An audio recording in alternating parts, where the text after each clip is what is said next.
Céline Chanas, vous avez dit tout à l'heure que dans le cadre de la patrimonialisation, vous mettiez en place de plus en plus de reconnaissance de petites traditions locales.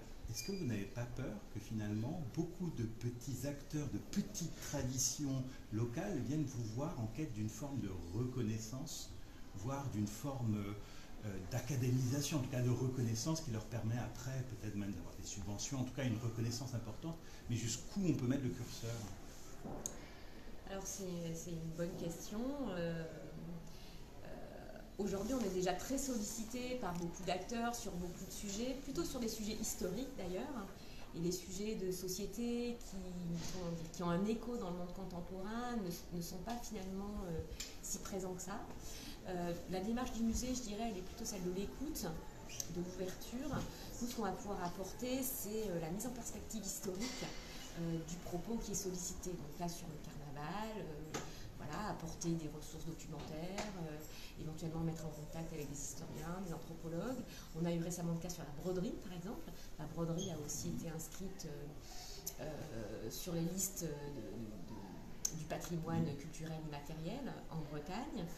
Il y a d'autres traditions comme le livreur. J'entends bien, mais ma question c'est jusqu'où on peut aller, quoi. Il faut que la communauté apporte. S'il n'y a pas de communauté, si c'est 1 ou 2 habitants, ce n'est pas une communauté. Donc il faut aussi qu'il y ait une forme de représentation et l'institution ne va pas se substituer. Le rôle, moi je considère que le rôle du musée et de l'institution patrimoniale est d'accompagner. Mais on ne va pas vous dire, bah voilà, nous, on voudrait que le carnaval soit reconnu, on voudrait une exposition. On ne peut pas être dans une démarche d'exigence. On est plutôt dans une forme de réciprocité où chacun va mettre sa pierre à l'édifice parce que, bah voilà, comme vous disiez, on n'a pas les moyens de tout accompagner, donc il faut aussi faire des choix. Donc accompagnement, mais pas reconnaissance ni légitimation, quelque chose un peu entre les deux. Oui, après, les processus de légitimation, ils sont quand même assez complexes, ils s'inscrivent dans le temps, ils viennent aussi par le public. Voilà, une exposition comme celle-ci, si on voit qu'elle a énormément de succès, qu'elle plaît, qu'il y a des retours de la presse, on l'a vu sur d'autres projets. Quand le musée accompagne une démarche et ouvre une exposition, on ne sait pas, il y a parfois aussi une forme de, pas de mise en danger, mais en tout cas d'exposition, on ne sait pas forcément ce que ça va donner, est-ce que ça va être une polémique ou pas. Là, on voit bien, après l'exposition celtique, elle a suscité beaucoup de polémiques sur le carnaval. On pourrait en avoir aussi. La question du blackface, la question de la représentation de l'ordre, la question des carnavals féministes, parce que là, on a beaucoup de sujets qui peuvent être liés aussi à la question du rapport de genre. Mais justement,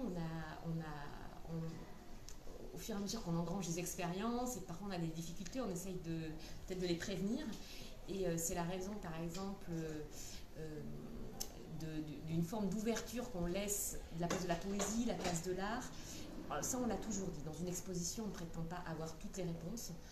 On essaye de mettre en perspective un sujet, de donner des clés de compréhension, et après chacun se forge aussi son idée. Dernière question, mais qui est toujours la même. À Rennes, on a la fabrique citoyenne.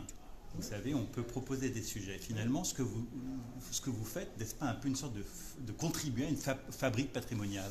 Oui, complètement. On s'inscrit complètement là-dedans.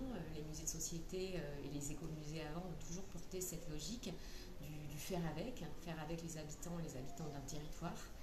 Et le carnaval, qui est pour le coup un rituel à la fois historique mais aussi très présent dans notre société, l'exprime complètement. Céline Chanas, Unidiver, vous remercie.